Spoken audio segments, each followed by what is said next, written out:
Hi guys. So it's been a while since I last posted something. I'm really sorry. It's just been kind of crazy. I wanted to tell a story today because who doesn't like stories, right? Um, so this past Sunday, I was helping in children's church, so I wasn't able to be a part of the sermon or whatever, listening in on that. But this past Sunday was Care Group Sunday, which is where like a few families meet up after the sermon or whatever and just talk about different things and then talk about and discuss the sermon. So we were sitting down or whatever, and we started talking about the sermon. One of the main questions that was asked, that was kind of the main question of Care Group, was if someone came up to you and asked you why are you a Christian or something like that, that is part of like that type of question, would you be prepared to answer? And some of us were like, I don't know, it just kind of depends on like the situation or like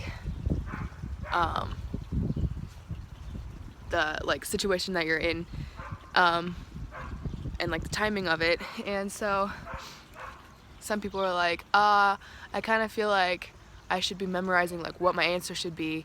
And then I was like, I don't really think that you should be memorizing it, because when you're in that like situation, you don't really see it coming. So you kind of don't really have time to like, oh, let me remember what I memorized and then let me speak on it. It's more like you shouldn't memorize it, because when you're in that situation, words just kind of flow out of you, and that is the Lord speaking through you to that person. And then my dad said something and I forgot what he said, but then something popped into my mind about my youth group pastor, Ross.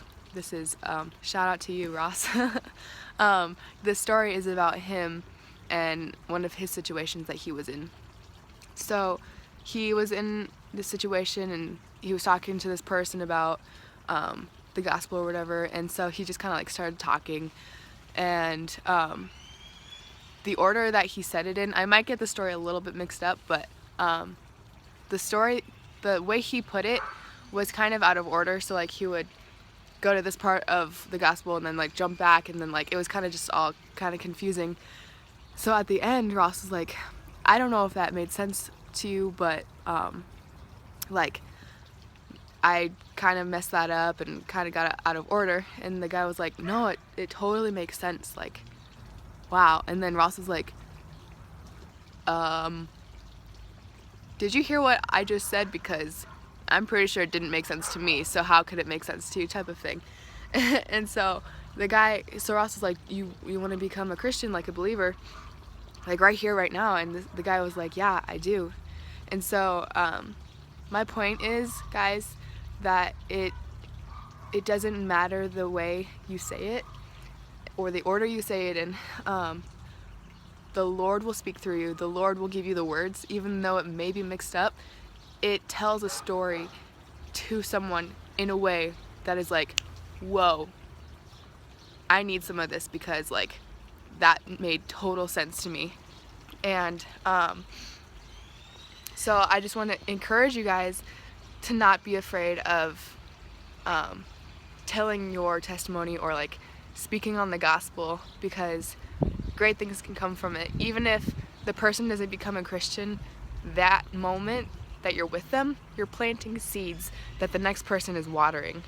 And so I encourage you to not be afraid of going out and telling the stories that mean a lot to you, and telling the gospel to other people that may not know that story. And so yeah, I hope this story kind of encouraged you, and that you would be encouraged to spread the gospel in a way that might be confusing to you, but to the person that you're telling, it might spark something and it might change their world. I hope that you guys have a good week. Sorry it's been kind of a messy week for me to be posting and stuff, but I really hope that I can get more videos out this week. Maybe I'll try. Yeah. So yeah, have a good week and I'll see you guys later.